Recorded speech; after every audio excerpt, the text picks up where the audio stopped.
Greetings, friends. Juan Ingruska here, and this is a 1 month special episode on what is happening in the Russian-Ukrainian war for the month of September 23rd through October 19th of 2025. So kind of like the last half of September, the first half of October. Um, I am back from my vacation, and we are going to go over everything that happened in the last month. From mid-September to mid-October, and this is going to be a pretty big episode, I think, because a lot has happened. We are seeing the culmination of the battle for Pokrovsk. We are seeing the beginnings of the battle for Kostyantynivka. We are seeing that the battles for Seversk and Lyman are now ongoing. We're seeing the culmination for the battle of Kupyansk and Volchansk. There is a lot. Now, I am a little bit sick today. I was out of the country doing vacation stuff, and I have come back with a cold or such. So I am a little bit out of it, but I had to give you guys the month update. I did not want to wait any longer. I wanted to go straight into the action here. Now, let's talk about the Pokrovsk direction. This is what is the main jewel and, kind of the biggest kind of focus of the entire campaign so far for this year. And this week we could say, or this month, in the past month, we could say that the defenses of Pokrovsk have completely collapsed. That the Russians have conquered almost the entire southern part of Pokrovsk, and the Ukrainians basically only have positions in this northern sector here. At least about kind of like the dividing lines, this rail line that kind of divides Pokrovsk in half. And, we've had multiple geolocated confirmations of the Russians being here. We saw the Russians being in this area, ambushing some Ukrainians that were here.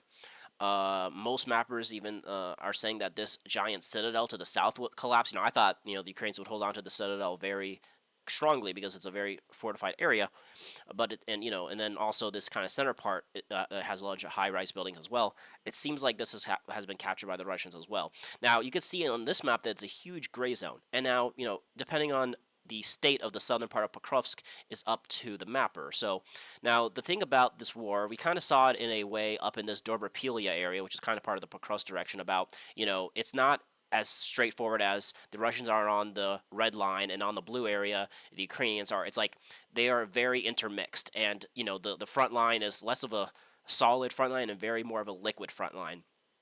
So you could actually say it's like so now it's not a matter of like 100% control. It might be maybe the Russians have about, there's like 80% Russians here, and there might be some small pockets of Ukrainians in the southern part. And then, maybe in the more northern, for example, a lot of mappers are saying that this industrial zone, which I said the Russians would push towards to cut off most of the logistics to Pokrovsk and Leningrad, as you can see from Gershi and the E50 highway, for example, they might say that maybe there's like a 50-50, or maybe there's some more Ukrainians here than Russians, but there are Russian DRG units in this area, which means this is more of a gray zone. So, how far forward are Russian troops? Like where are they operating? It's more of like a layered cake type situation, in the sense of that, the further back you go, it's like 100% Russian control. So like the Russians in Shintemko, Pashana, maybe of like around kind of this area, maybe it's like 100%. There's no Ukrainians here. But maybe as we push northwards, maybe there's like some Ukrainians that sometimes leak into these like southern parts here. But maybe it's like 90%, 80% under Russian control. And then as we move towards the center part across, maybe it's more of a 50-50 blend.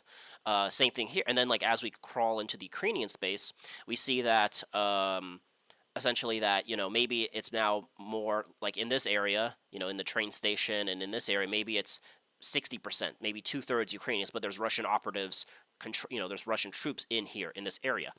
So it's very, the thing is that in this war, it's a war of ants. It's a war of one or two people advancing, and it's very hard. It's pushing people to their absolute limits here, and because it's very hard to even approach the front line, because the entire situation up to like 20-30 kilometers from the front line is just completely covered in drones. So it's very hard to and so basically the idea is that you have to just go from stronghold to stronghold, with like one or two units, and just try to hold up in like stronghold so that you could be protected from drones, and then kind of leapfrog your way, kind of like what island hopping was in World War II.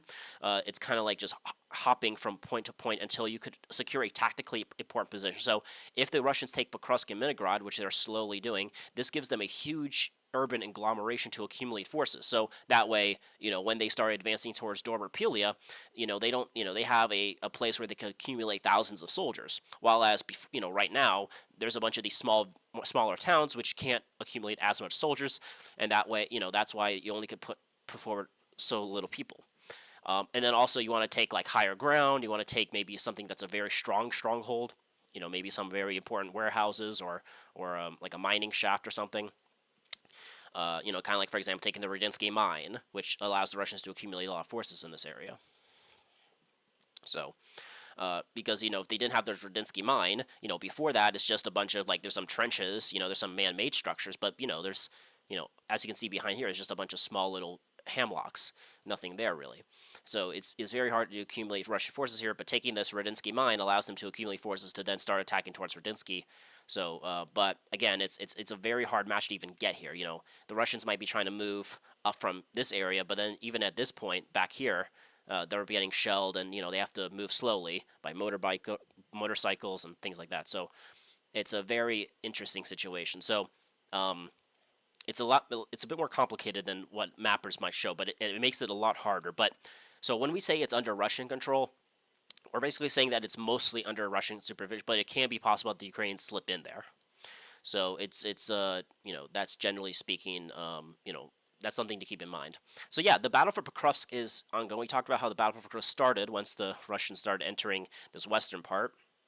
And now we basically say everything behind this highway here and then underneath this rail line is basically collapsing. The Ukrainian positions here have completely collapsed, and the Russians are accumulating forces here. This is actually a very big deal because now the Russians could actually push a bunch of troops here, and then they could stay in this Pokrovsk area, and it's a lot easier to continue pushing forward. While as before, the Russians had to, use these small villages of Pashana and, these kind of suburbs of Pokrovsk to accumulate forces, and the Ukrainians had this entire city that they could put troops in. So it was a lot harder to but now that they have the southern part, it's going to be a lot they could push more troops here to just kind of stay there and then accumulate and then continue pushing forward. So now that they kind of broke into Pokrovsk, they took the center part, they broke through the citadels. There's not really much. There's still a lot more stuff. There's the Ukrainians could still hold on, and I bet they're going to probably without reason try to hold on to these like periphery things just to say that Pokrovsk has not fallen.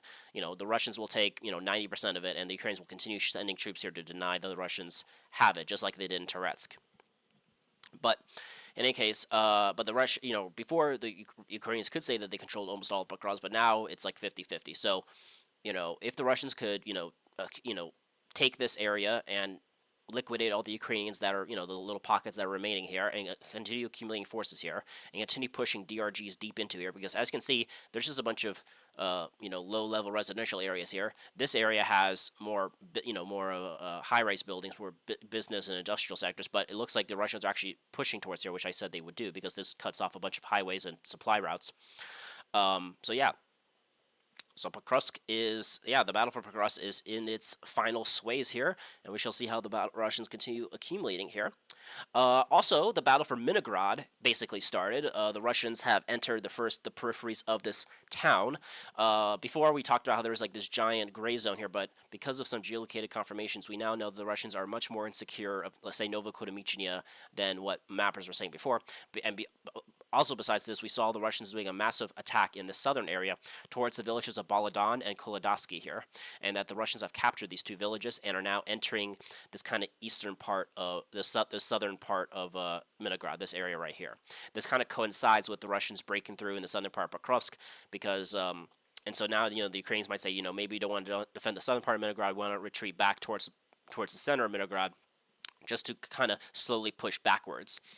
We actually kind of see this in this area here, where the Russians have completely captured the village of Novopolavka and Chernusky here. We actually have the Russians raising their flags in this area, because now, the Ukrainians, they don't want to enter this area here. I wouldn't be surprised if the villages of Lysky and Sukha Yar and everything in this area starts, they just start retreating, because the Russians are now, they don't want to be, they don't want to keep, the further inwards they have, their supply, the risks of getting cut off are much and much higher. So I'm expecting some sort of small tactical withdrawal, like a slow tactical withdrawal where the Ukrainians retreat back to this area, and then as the Russians push forward and they push through this area, they start pushing towards Grishny, and just kind of start at Grishny, they probably then will retreat back to these kind of villages that are to the south of Dnipropetrovsk. So that is where they're going to slowly try to get out of this pocket as the Russians snap the jaws around it. So, the Russians are breaking into Minigrad, and a lot of sources are saying they're now trying to battle for this kind of like Minigrad mine shaft, this area right here. This would give the Russians this is a very good defensive position. Also, there's some high-rise buildings in this area. So these are the two strong citadels for the southern part of Minigrad. So the Russians could break through into at least this area right here. They could then have a very solid position to put troops here. And then, from positions in Novigorivka, which is a very big city, one of the bigger towns, you could say, they could put a lot of forces here and then push forward and then have troops be here as they continue pushing the Ukrainians out of Minigrad. So the battle for Minigrad is ongoing, but it's not. But I think the Russians are right now focusing entirely on Pokrovsk, because if Pokrovsk falls, Minigrad basically falls almost without a fight. And then let's talk about a little bit more to the west here. We now have more and more confirmation that the Russians are in completely secure of Udachin and Koltnina. We had geolocated confirmation of the Russians taking these farms to the north of it, and we actually had geolocated confirmation of the Russians entering this giant coke factory here, this mining shaft here, the Pokrovsky mine shaft, I think it's called. We had the Russians being in this most eastern part right here. Now, we don't know if they got launched out, but it does show the Russians are trying to push through here, because this is a very big industrial complex, and it'll give the Russians a very strong position to secure their western flank here a little bit. But I don't think the Russians will keep pushing towards, through these fields towards Sigirivka. I do think that the Russians will just focus mostly on just, clearing out this area in the northwestern part of Pokrovsk to cut off the roads instead of moving towards this way, because then they're through the fields and there's nothing to protect them. But if they move through here, they have a bunch of buildings that they use to protect themselves. So, yeah. Also, we had more and more, obviously confirmation the Russians cleared everything to the other side of their server. There's some trenches on this area, so I expected this. The Russians are now, putting their defenses along this rail line, along Kotnia and Udachina. So, very, very good gains for the Russians. They have secured their western flank here, and this has allowed them to break through into the center part of Pokrovsk here very much. So yeah, this entire area was liquidated by the Russians in this past month or so. So very good gains for the Russians, and I expect that we're going to start seeing the Russians start clearing up to this point, try to clear this area right here, and then from here probably push towards this area, and then try to link up with the forces in Radinsky here. Now, speaking of Radinsky, we're going to now kind of move towards the Dobropilia, kind of the salient here. This used to be one of the biggest areas, kind of the most surprising breakthroughs so far of the summer campaign. And this week this is where a lot of good news for the Russians are coming from. Now, let's talk about Radinsky. Before, we talked about how the Russians started entering Radinsky, but they were kicked out. However, now we had more geolocated confirmation of the Russians being in the most eastern part of Radinsky. Most mappers are saying that the northern residential areas have fallen to the Russians. Some pro-Russian mappers are saying the southern part up to the road here has been captured by the Russians. We had some geolocated confirmation of the Russians being around Cherkami, Lyman here. So, if we take the most generous kind of thing for the Russians, so that the Russians have basically conquered everything like this, and that only the center part of Radinsky remains. Now, the center part has a lot of high-rise buildings, and they also have this this other mine right here, which they could accumulate forces in. And so, Radinsky is very important, because if Radinsky falls, then there's the Russians there's gonna be nothing stopping the Russians from just pouring accumulating forces and just pouring south, taking over these warehouses, and then linking up with the Russian forces that are pushing up in this area. So as you can see, it's starting to look like, if you kind of scroll out here, is that it looks like a very deep pocket.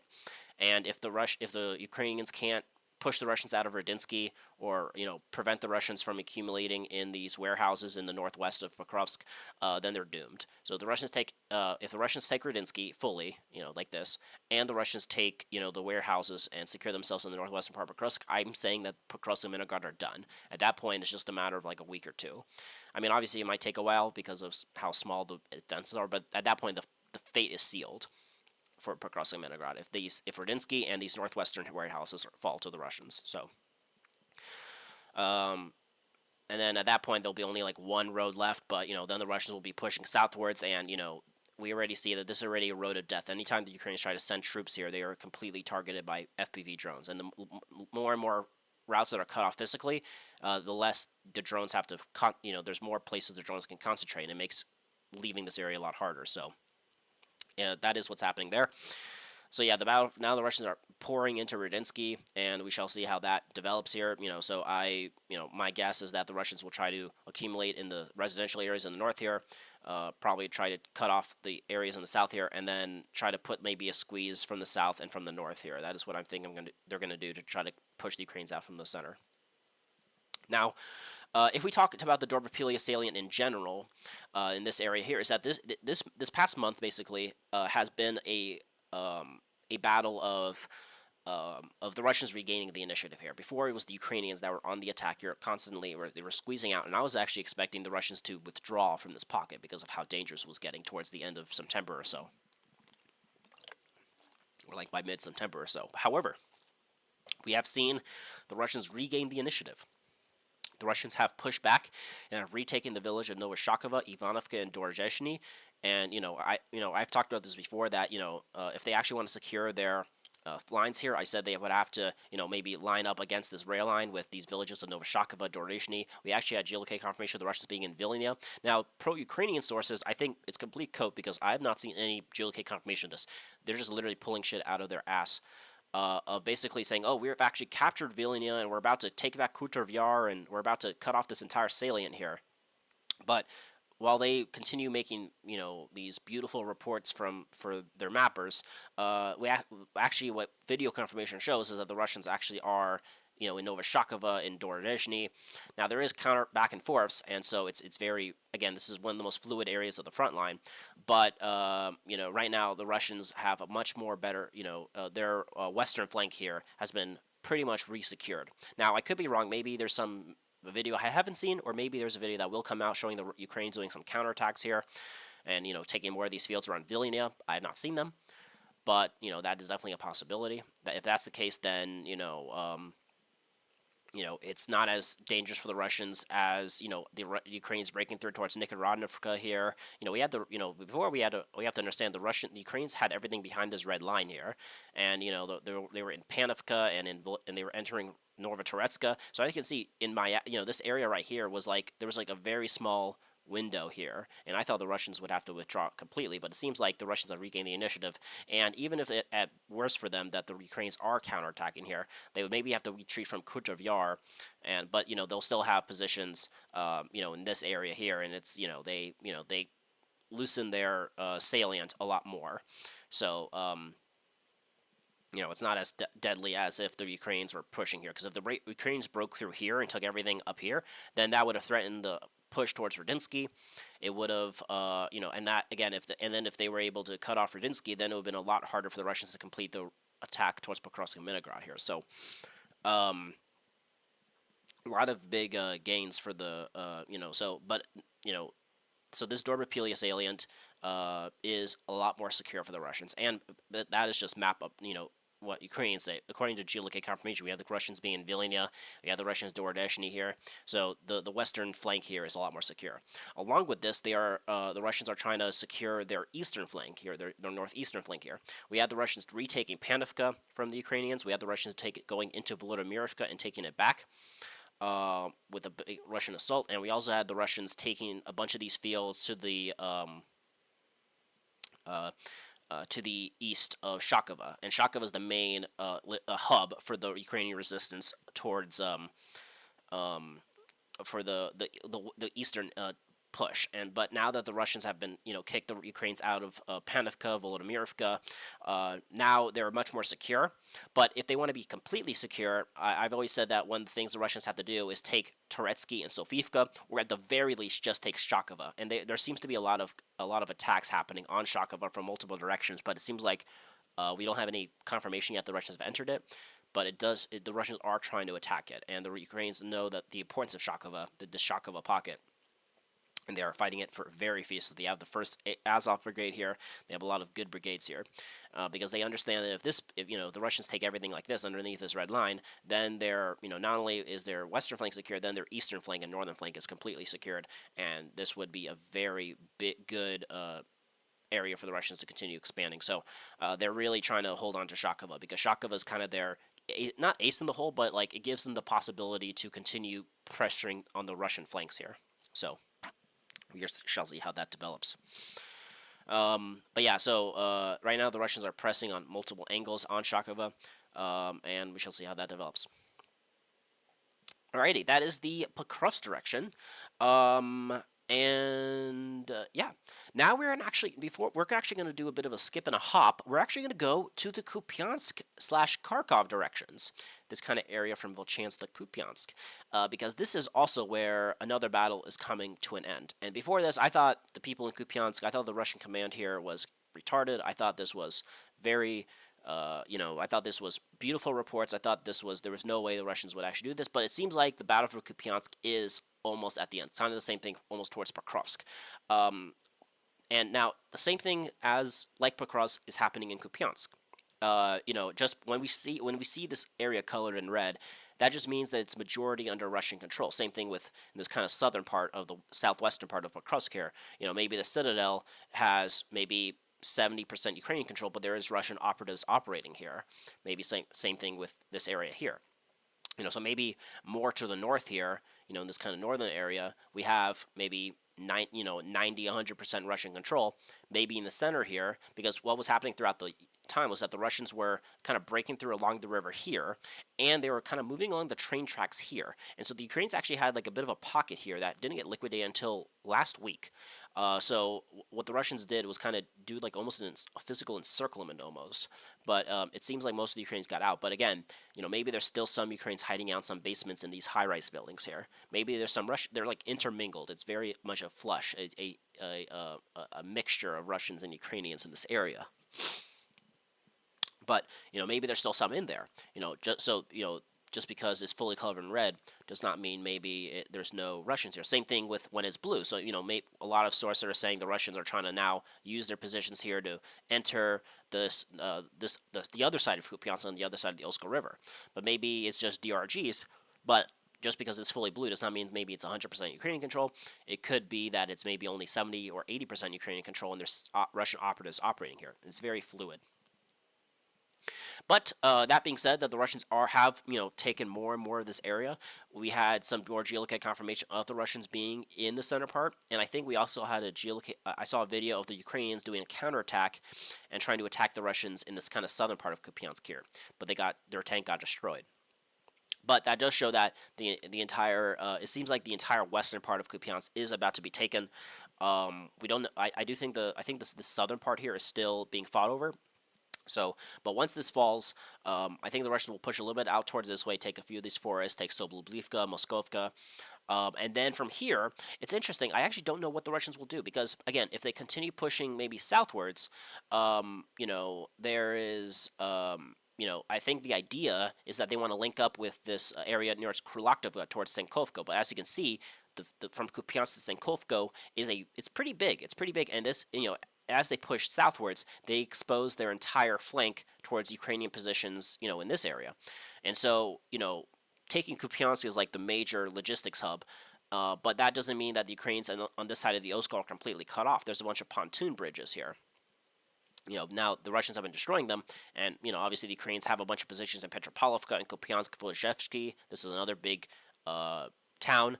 Not as big as Kupyansk, but it's a pretty decent-sized thing. So the Ukrainians have a bunch of defenses here, and taking Kupyansk is a big blow to it, but it's not the end of the world. And I'm interested to see what the Russians exactly do. Now, maybe what the Russians do is they use Kupyansk. Again, what the biggest thing you want to do in this war now is basically take areas that are of tactical importance and where you could accumulate forces to continue pushing forward. So basically what you get is, if they take Kupyansk, this is a very big town. I think it had a pre-war population of like 30,000 people, pretty big, pretty big town, and the Russians will be able to accumulate forces here. And then from here, as you can see, these are just a bunch of small villages, and the Ukrainians it's going to be very hard for the Ukrainians to support here. So maybe what the Russians do is then they break through Kupyansk in multiple directions, as I said they should have done before, but I guess they were able to take Kupyansk without the Ukrainians being able to cut them off. There was a counterattack when the Ukrainians tried to re-enter Kherson and Radivka, but that was repelled. But that just showed that the supply towards Kupyansk is a lot more harder than what might be shown. I think maybe what might even happen is that once the Russians take Kupyansk, maybe they start maybe pushing in these areas, and they start maybe crossing the river here and putting the squeeze on multiple directions, and then maybe they take something like this. They take Petropavlovka, Karatovka, and the rest of the eastern bank of Kupyansk, so they could fully take the city. And then from here, they could then just continue pushing on multiple, just continue pushing south, and then maybe push north here, and then just liquidate this entire pocket here. And then the Ukrainians would have to retreat. That could be the other possibility that the Russians do, because once Kupyansk falls, the Ukrainian garrison on this other side of the Oskol River in the north here is going to be very precarious.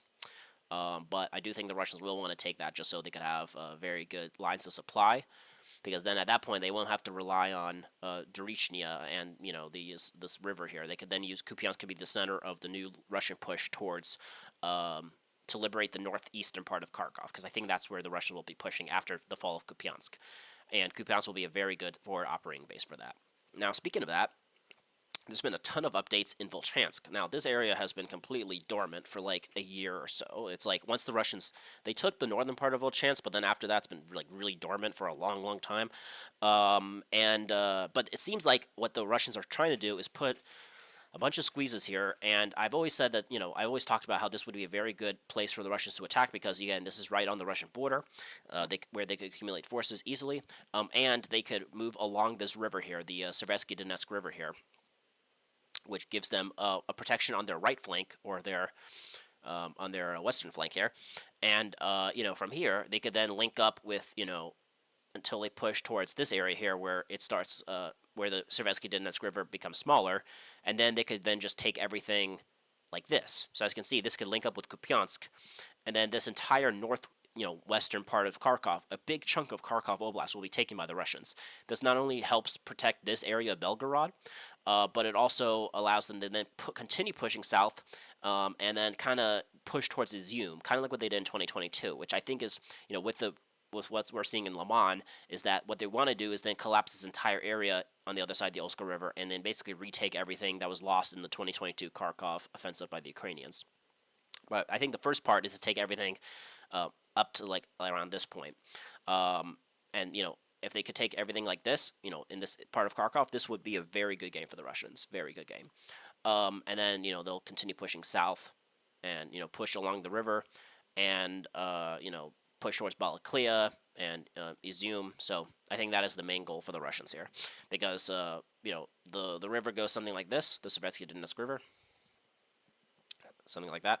And so, the Russians have, their western flank protected by a river, and so they could bomb any Ukrainian logistics that try to supply them here. So, once the Russians take everything behind here, they'll have very good roads. They'll have, and they already have positions on this area, so it's just a matter of pushing southwards and liberating more and more of this area. So, very, very good. But now, let's talk about what's actually happening. So, in Volchansk, again, this is another town that is where it seems like the end is happening, and I thought this was not I thought like the Russians took the northern part of Volchansk after heavy fighting for like a year, and now they're done. They're not going to do more, because they have to cross the river. It's going to be hard, but it seems like the Russians have not done, they took completely secured this butter factory. I think it's called the butter factory, and this is where the Russians are using to accumulate forces.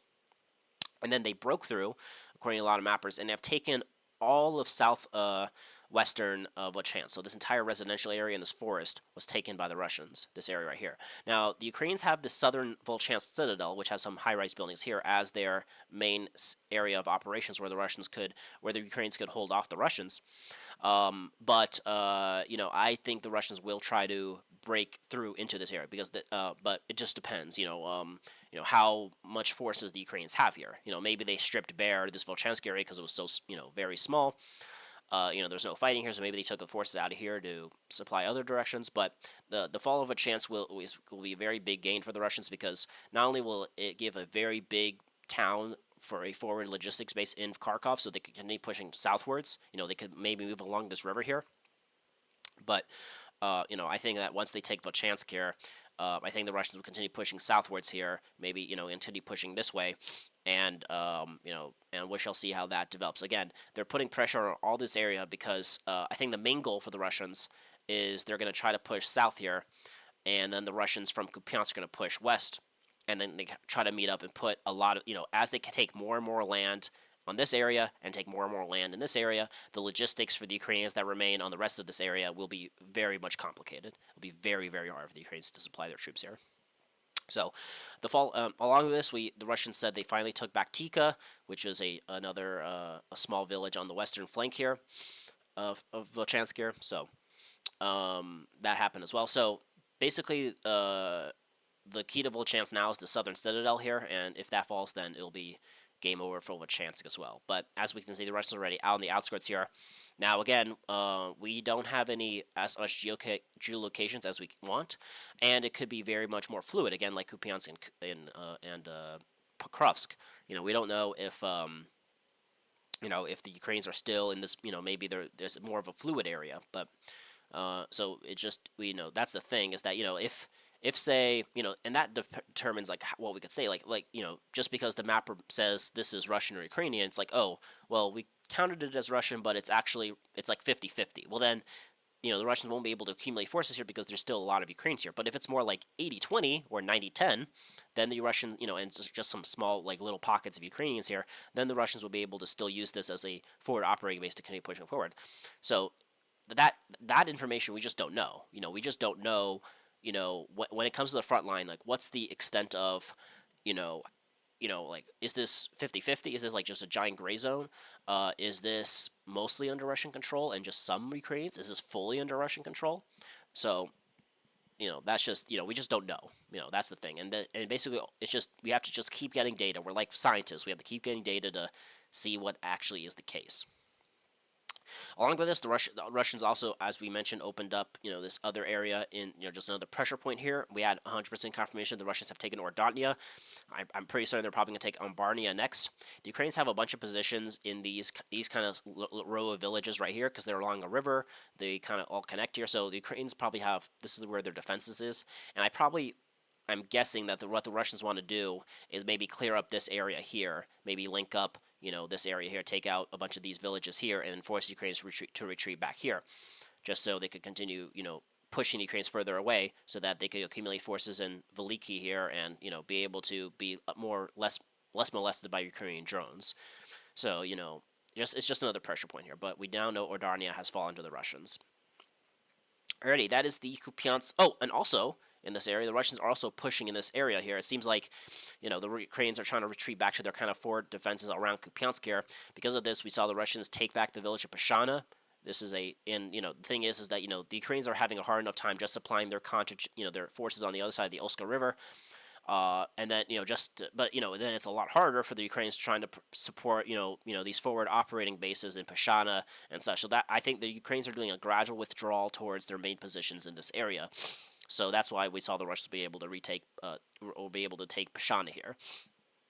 But again, it's going to be very hard because, as you can see from, the Russian positions here, there's just some small villages. It's very hard to accumulate forces here, and they have to cross a bunch of empty fields, whereas the Ukrainians have a bunch of this urban agglomeration, which they'll be protected from drones, and the Russians will be out in nature, and they'll be targeted. So it's going to be very hard for the Russians to just attack directly. So, but I do think that what the Russians will do is try to clear the rest of Kupyansk here, and then maybe be able to then, once they're able to attack it on 3 angles instead of just directly, they'll be able to then just slowly collapse this entire area here. So that's what's happening in the Kupyansk direction, in Kharkov direction.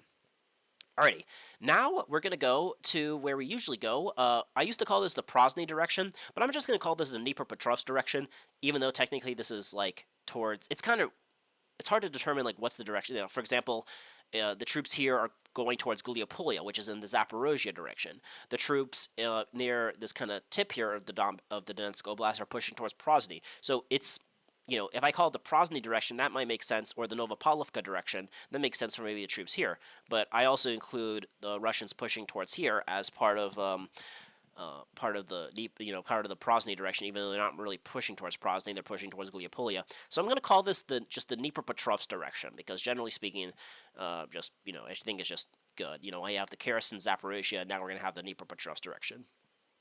We'll rename it once as the front line changes, but let's talk about what happened, because this is another area of the front where a lot of shit has happened.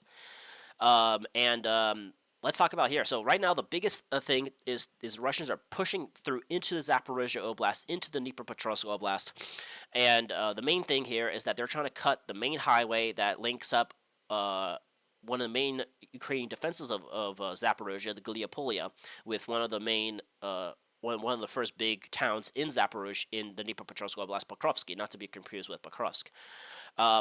So this is one of the main highways that supply Gliapolia, and the Russians are pushing through this area slowly but surely, trying to reach and cut this highway. Because once they cut this highway, this would allow them to cut off one of the major supply route to Gliapolia, and this would allow them to start battling for this town. And the conquest of Gliapolia will allow them to have, again, another base of operations to accumulate forces and to continue pushing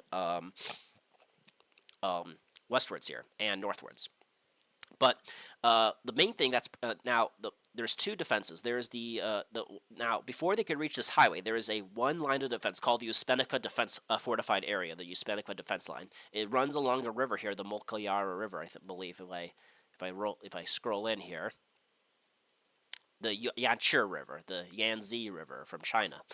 Anyway, there's a river, this river here, and on the other side of this river is the Uspenivka defense. The Uspenivka is a pretty decent-sized town here, as you can see if you scroll in. Pretty decent-sized. And also there's a bunch of other villages that connect to it, like Nova Mykolaievka and so forth, that basically form as a this defense line. And the Russians are running right up to it. After the Russians cleared out these kind of villages and towns that were at the beginning of the Dnipropetrovsk Oblast, sorry. Then the Ukrainians retreat back to their defenses here, and the Russians have broken into it. And I wouldn't be surprised if the Russians take this within a month, very soon, I would say. Now, the biggest thing is that the Russians have broken through here towards the eastern bank. There's some villages that are on the other side of this river here, like Nova Vasilievka or Chachny here. Also, there's like this area on the other side, Poltavka. I think it's just part of Poltavka in general. But the Russians have actually broken through here and actually reached this river on the other side of the Yangtze River here. And so, that was a very big gain for the Russians. Along with this, we actually got this earlier this week, is that the Russians have broken through, and probably because they already have positions in Malinivka here, they were able to break into Poltavka, and they managed to completely capture this village of Poltavka, which was the defense for the southern part of this defense network here. So the capture of Poltavka is a very good gain for the Russians. However, the Ukrainians retreated back to a bunch of fortified areas that are around kind of this area near this area and obviously towards this area. Since the front line in the southern part here has been static for since 2022, there's a lot of defenses here.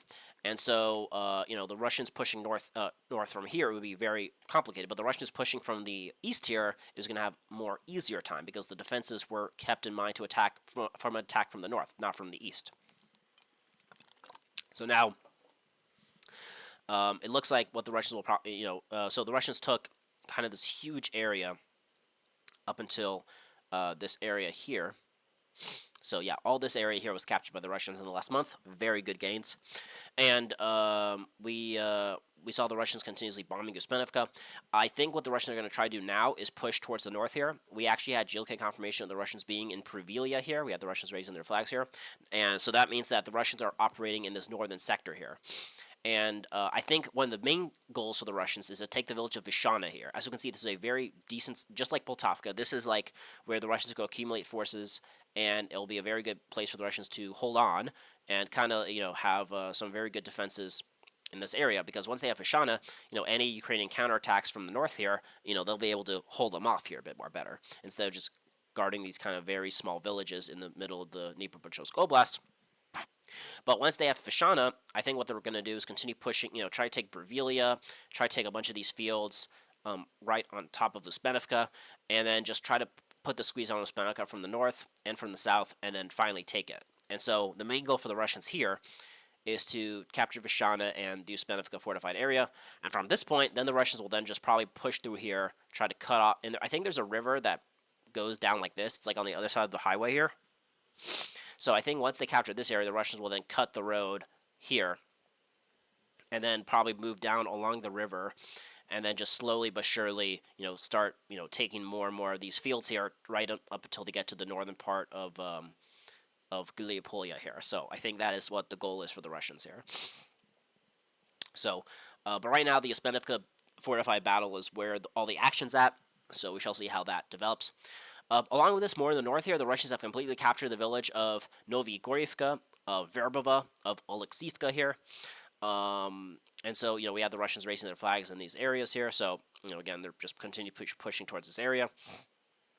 I wouldn't be surprised if now some Ukrainian mappers are saying the Ukrainians are doing counterattacks from their positions in Velika Mikhailivka, and again, this is a very good thing because or not a good thing for the Ukrainians because this is a very big sized town, and so the Ukrainians could accumulate forces here a lot better, and they could then go on the attack here. Now, we don't have a GLK confirmation of this, but some mappers are saying the Ukrainians are trying to re-enter Sontsevka, Novoselivka, even Shiva, but we don't have any confirmation of that.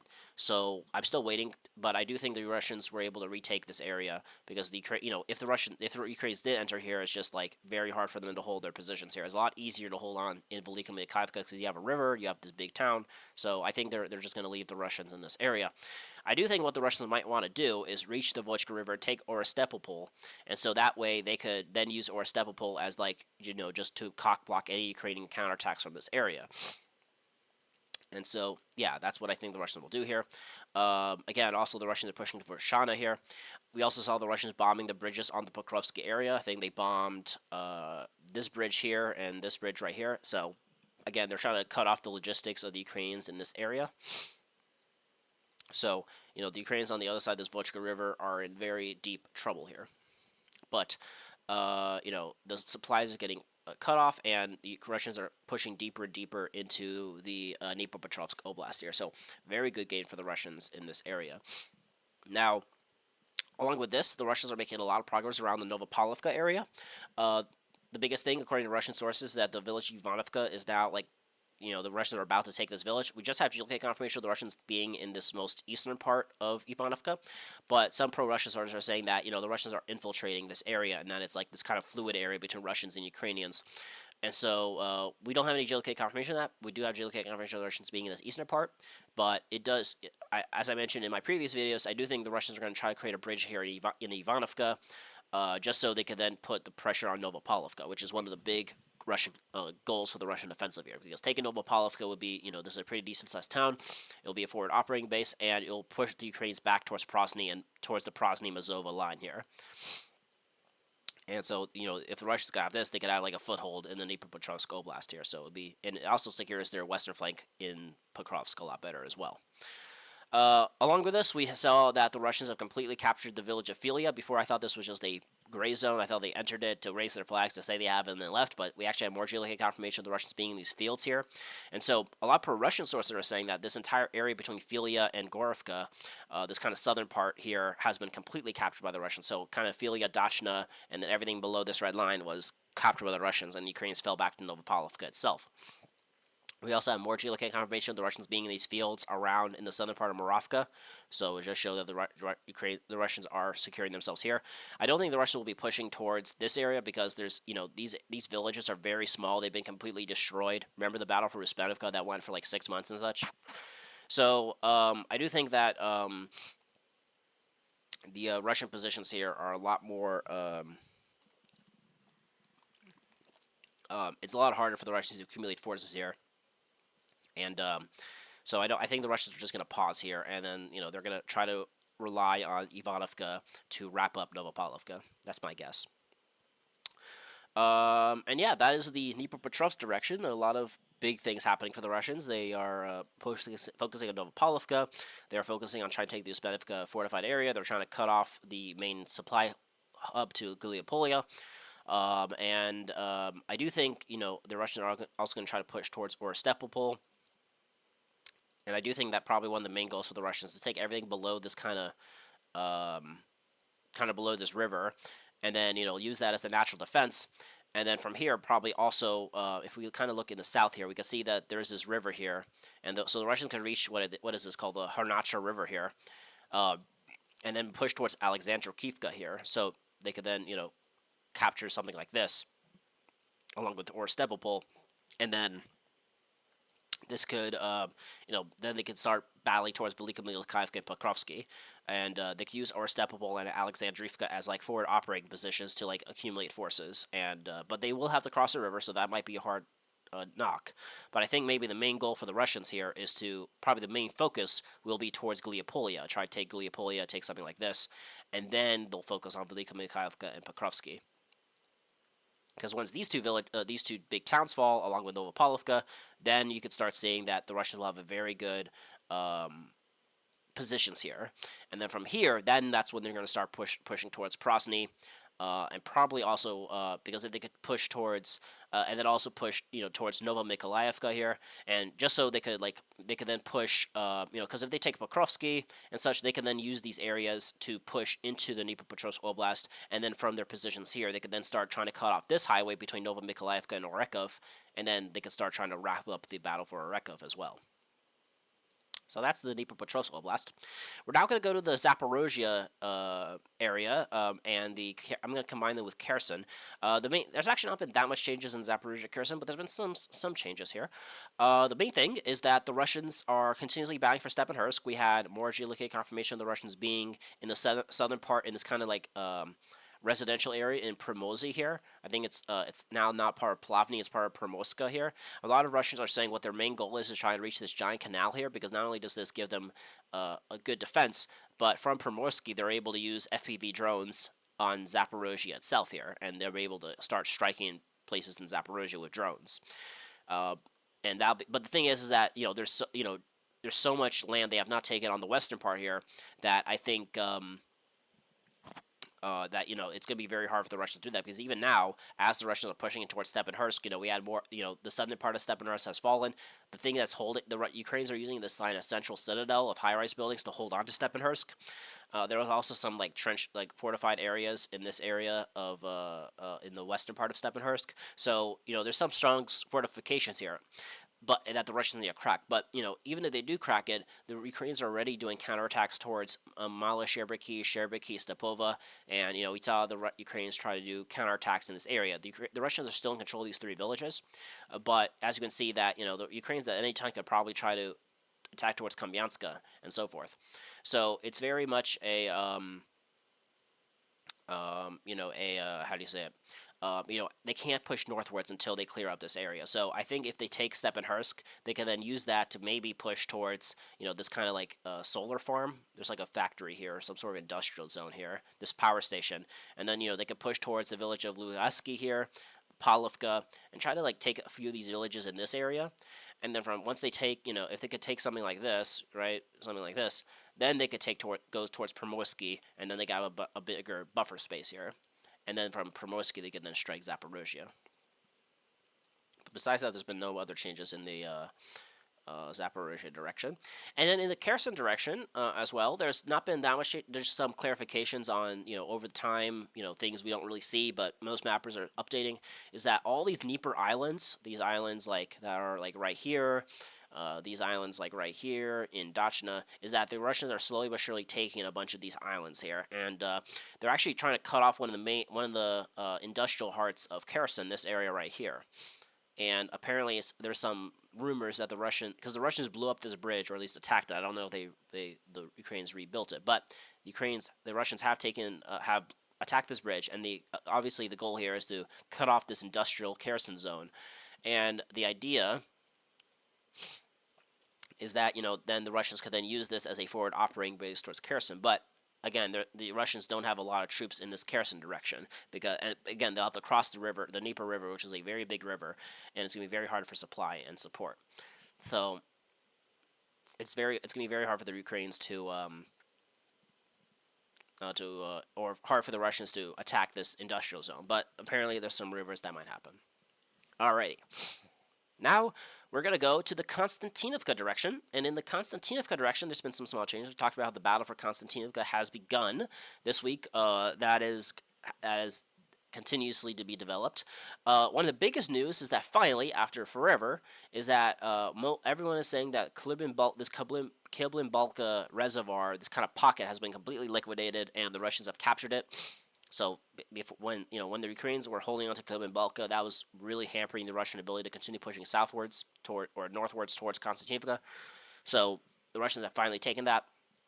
Along with this, we have geolocated confirmation of the Russians taking the village of Nibolivka, and yesterday the Russian Ministry of Defense said that they've taken the village of Plyashivka here, this area here. Now this is we don't have a geolocated confirmation of this, so we don't know yet. We don't know if the Russians have actually taken this. The group of forces south, which is what the Konstantinivka direction is part of, is known for kind of overstepping how much they've actually captured. So maybe Plyashivka is like the Russians have entered it, but it's not cleared yet of Ukrainians. But again, if they have captured it, this would be a very good forward operating base in the northern part of this Klibin Belka reservoir. We had more and more geolocated confirmation of the Russians being in these fields here to the south of Alexander Shutina. So lots of big things happening in breaking through towards these suburbs of Konstantinivka. The thing is, I thought the Russians would maybe try to attack towards Stepanovka, Dobobalka, and try to maybe attack towards this area here to put more pressure on Konstantinivka. Or I thought the Russians would try to push towards Stinky and Popasna and try to put more try to encircle Konstantinivka. But it seems like they're just opting for a direct attack, because this week we actually had more geolocated confirmation of the Russians being right on the eastern outskirts of Konstantinivka here, and some sources are saying that the Russians have actually have a presence in these residential areas here. So there's a bunch of trenches around this area near Pritichnia and so forth that the Russians have occupied, and the Ukrainians are bombing the Russians very much here. Now, a lot of people are saying that this entire area here is more of a big kind of gray zone, and it makes sense. There's nothing here except a bunch of trenches and such. So there's not a lot of natural or man-made developments here, besides some trench networks here. So it's hard to accumulate forces here, and so we shall see how that develops. We don't know if the Russians are able. They entered here, but they got kicked out. Or we don't know the extent of the Russian progress in this kind of eastern part of Konstantinivka, so we need to still get some more updates here. But if the Russians are using kind of doing these village hopping strategies here, maybe they take Plyashivka and then they continue pushing towards Ivanopilia, and that way if they take Ivanopilia and take something like this, then suddenly they have a bunch of these villages and towns that have a lot of buildings here that the Russians could use to accumulate forces, and then from here, then they could then push towards, they could actually send forces into the eastern part of southeastern part of Konstantinivka here. So there's a lot of that happening. Along with this, we had more confirmation that the Russians are along this canal here. We have the Russians getting bombed in this canal here, so it does show that the Russians are in control of this canal near Gorovka. But according to the group of forces south, they have completely captured Novomarkova, Markova, Maisky, and we don't have any confirmation of that. So the group of forces south have a tendency to overstate their thing. So, but it would make a lot of good sense for the Russians to take Novomarkova, Markova, and Maisky, because that secures their northern Chasiv Yar flank a lot better. And I do think this would allow for a push towards Verolubovka, Stinky, and Popasna, and just to continuously put more pressure on the Konstantinivka highway here, the main supply route to Konstantinivka. Alrighty, now we're going to go to this Seversk direction, and the Seversk, Lyman area. This is another big area. This is where actually a lot of new battles are going to be happening. Now, things like Kupyansk and Pokrovsk, I think we're going to see them fall by the end of 2025. But things like Seversk and Lyman, I think we'll see they'll be the main focuses for the battles in the beginning of 2026. Because right now for 2025, they're not battling inside these cities, but they're battling to shake the battlefield so that they could take these cities very soon. Just like we saw them taking doing maneuvers around Pokrovsk, around Kupyansk, during the first half of this 2025. In the later half of 2025, and then towards the later half, they started attacking these cities. But in the later half of 2025 is when they started, shaping the battlefield to surround Lyman and Seversk. And it won't be till I think the first part of 2026 when we'll see Lyman and Seversk fall. But we're starting to see that these villages are starting to be surrounded very much. Let's talk about Seversk first. This week, the Russians are continuing putting the squeeze on Seversk. As you can see, now before Seversk was in a pretty open area, but now we can see that it's starting to be surrounded on multiple angles. We had 100% confirmation the Russians are in Fedorivka. We also saw that the Russians crossed the river and raised their flags in Kupyansk here, but I do think this is more of like a reconnaissance and force. I do think that the Russians are probably in Fedorivka and Pruzhania, and then because they've been bombing Sata, Pokrovsk, Zwanovka. These are two very big towns in the southern part of Seversk, and they are the gateways to the southern part of Seversk. But we don't see the Russians there. But one thing is that I think the Russians have to take is this stronghold to the north of Fedorivka. There's a bunch of it's like on a hill, and there's some trenches here. So I do think what the Russians will probably try to do is storm this trench line here, just so they could support their forces here in Pruzhania and Fedorivka, which could be as a forward operating base as they advance towards Swanovka. Along with this, the Russians are continuing pushing through these fields. These fields must be hell on earth. There's literally jack shit to advance through here. There's like nothing here. It's very hard for the Russians to accumulate forces here. So it's probably one or two infantry groups, one or two infantry people advancing here. But anyway, we do know the Russians are advancing here. We saw that the Russians have finally captured the village of Vimka, or what was left of it. We saw the Russians capture this stronghold. This is a trench network that's to the south of Seversk. I think you could see it here. Yeah, this area. We had most sources are saying that this trench network was captured by the Russians. However, as we can see in the southern part of Seversk, there's another trench network here, which the Ukrainians could use to defend themselves. So, and along with this, we saw that the Russians are liquidating the pocket between Pruzhania and Vimka. So the Ukrainians are slowly retreating towards Zwanovka. So we had confirmation of the Russians being in this tree line here because they were getting bombed. And so the Russians are slowly but surely pushing. We talked about most of the successes happening in the north, and for the most part, the Russians have taken everything they need in the north. The only thing they probably want to secure lastly is Dronovka, but I think the Russians want to secure Yampil before they push towards Dronovka, because once they take Dronovka, that'll be the end of the northern part of Seversk, and then they just have to take Zwanovka and so forth before they can then put the pincers on Seversk here. But yeah, lots of the Russians are making a lot of progress in the south here. But where again and this is what we expect, is that a lot of progress is happening in the north of Seversk as well. Most mappers are now completely sure that the Russians are controlling a bunch of these mine shafts that are to the north of Seversk. This mine shaft. We have the Russians getting bombed in this area now. So everything up to the Bakhmutka River here has been taken by the Russians. Now that being said, this could be a giant gray zone. This is like maybe where there's a lot of intermingling here, and maybe it's just like one or two. Even if it's like 100% under Russian control, that doesn't mean there's like hundreds of Russians there. It could literally mean there's like maybe 5 or 6 people. They're like in this entire square here, in these mine shafts, and even in Sherebrenka, I wouldn't be surprised if there's maybe only like 20 people here, maybe 30. In this entire area. So, maybe there's no Ukrainians here, so that's why we could say it's under Russian control, but it's very precarious. It's very hard to advance. Yeah, so but it does show that, the Russians are taking a bunch of these mines that are in the north of Seversk. So we could see, as we can see, before, now the claws are tightening around Seversk. Right now, the Russians are advancing toward Dronovka, towards Zwanovka, and, right now they're still shifting the battlefield so that they could actually encircle Seversk, but they're not actually breaking into Seversk yet. But I think what's going to happen is that once Yampil gets taken and the Russians break through towards Orzhezhny here, they'll cut the major supply route between Lyman and Seversk, and then there'll just be this one road that goes through here.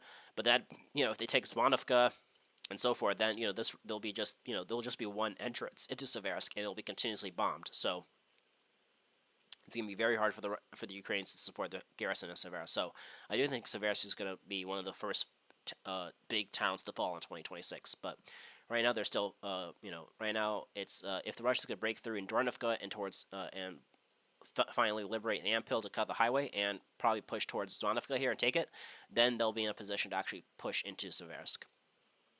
Now let us go to the Lyman direction, and this is where a lot of interesting things have happened. A lot. The Russians are now making very much rapid progress. It seems like after the month and a half long battle of Shenderga-Kilovo, which took forever, I thought once they took that would have been that's it. There's nothing else. But it seems like the Russians are making a lot of big progress in this area. It seems like, now this map is not updated, but according to a lot of neutral and pro-Russian mappers, is that Novoselivka, this giant town here, was completely captured by the Russians. But even Syriac shows that this hill here with this forest, and then most of the eastern part of Novoselivka has fallen. So even if the Ukrainians are still maybe in the center part, it does show that the Russians are slowly pushing them out, and the fall of Novoselivka will mean that the main road that supplies Lyman from the north will be cut, because once Novoselivka falls, then once they have something like this, then they just have to take this forest here and then just cut the road from here. So it's very just like as the Russians are pushing towards taking Yampil, and Orzhania cuts off one of the main supply routes to Lyman, then the Russians will then push through these forests and try to cut this highway here that is the main logistics hub for Lyman in the south. So there is as you can see, the claws are circling around Lyman. We see the Russians pushing from the south. We see the Russians pushing from the north. We see the Russians pushing from the east. So on multiple angles, Lyman is getting surrounded. And taking Novoselivka, we still need some more confirmation, but most mappers are saying it was taken by the Russians. But I wouldn't be surprised if it's still being fought over. But a lot of people are saying a lot of good people are saying it has been taken. So incredible people. So. And from here, from Novoselivka, probably the Russians will push towards here. Probably have some positions in Yarna here. Maybe not take it fully, but probably just try to have positions here, because then they'll anchor their flank along the river, the Seversk River here. Along with this, the Russians have completely taken the village of Derovo here after they took Chernokylovo, and a lot of sources are saying that the northern part of Dobrashevy here, which is the main these warehouses in the northern part of Dobrashevy, have been taken by the Russians. And so if they cut off this area, this also cuts off the supply for Dobrashevy here, so as well as the Lyman. So there's been a lot of movements here, and these